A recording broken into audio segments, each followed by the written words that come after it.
Hello guys, and welcome back to my channel.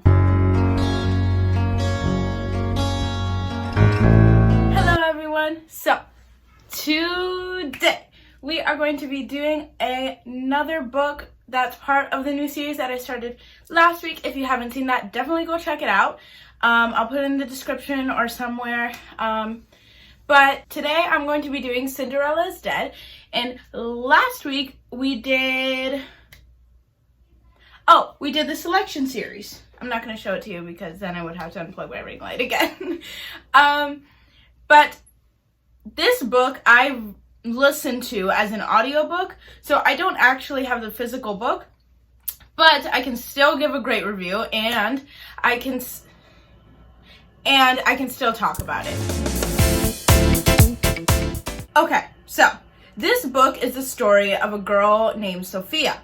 Sophia has grown up in a place where they are told the story of Cinderella, the classic one, you know, like stepmothers, stepsisters, all of that stuff. You are required to go to a ball once you come of age. At this ball, men will claim you. Yes, I know, it's horrible, but once you read the book, you'll be like, yes, woman, go. And once they claim you, you become their wife against your will, essentially. Sophia has hated her king her entire life. She does not agree with his rules, and she basically just does not want to go to the ball. So when she runs away from the ball, the night that she goes, she meets Constance. And Constance is the one that helps her find out the truth about Cinderella's story. Okay, so I give this book 4 out of 5 stars. This is for several reasons. One of them being that at the end, all I wanted to do was listen to it, which was great. That's a great thing. But then secondly, I gave it 4 out of 5 stars because at the beginning, I didn't really want to listen to it. It took me a while to listen to because the beginning, I was just like, okay, she doesn't like her rules, Cinderella, blah, blah, blah. Like, cool idea, you know, but like, what's about to happen? And then I got to a really good part and I didn't want to stop listening to it. And since it's not a physical book, I can't just sit there and listen to it. So I always had to find something to do while I was listening to it. But despite that, I did not give up and I continued to read it. My age rating is a 14 plus. This is because it does get very graphic, you might say. I mean, I wouldn't really use the word graphic since it's not really a show, but it gets a little scary and kind of gory. And the book is described in such well detail that you can imagine it very well in your head. So it might be a little bit scary for some people.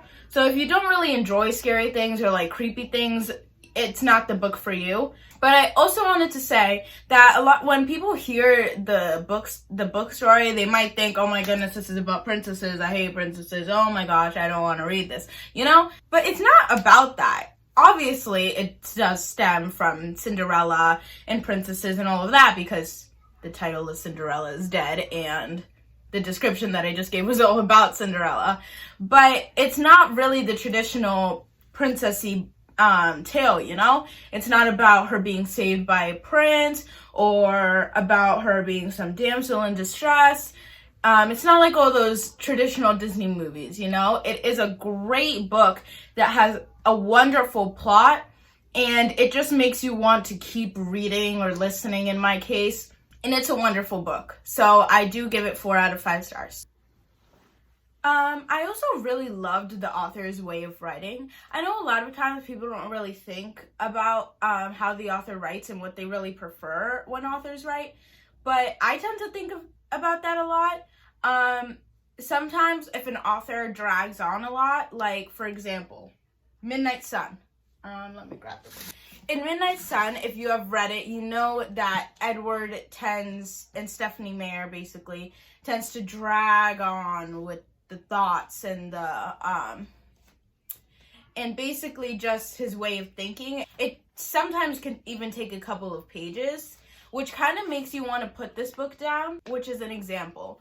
So for something like Cinderella is Dead, where the author wrote in a very, very well way, not that Stephanie Meyer didn't write in a good way. I love her books a lot. It's literally my favorite series. But in Cinderella is Dead, the author kind of led up to the big plot in the middle. So if there was a circle here and then this was leading up to it, the author did really well giving like a slow but steady start to that, so that readers would be able to understand and comprehend before they were thrown something huge at them. And also, they made it so that you could kind of understand it along with Sophia, so that you weren't really far behind. And also, Sophia was registering it just as fast as you were, which takes a while if you actually read the book. There are 400 beautiful pages in this book, which might sound like a lot to some people. It is in some cases, but once you get to the point where you're hooked, it's so hard to put it down and all you want to do is read it. And you don't really think about how many pages there are. As an audiobook, it is 10 hours and 31 minutes, which again sounds like a lot, but you're not going to be listening to it all at once. So as it spreads out, it's not really that long. So again, my rating is 4 to 5 stars, ages 14 plus, and if you're mature enough, 12 plus. Okay, everybody, that was my review. I hope you enjoyed it. Definitely go read the book. It is wonderful, and the author did such a good job writing it. I love you guys. I hope you have a great day, a great week, a great year, a great month, a great everything. I love you. Bye.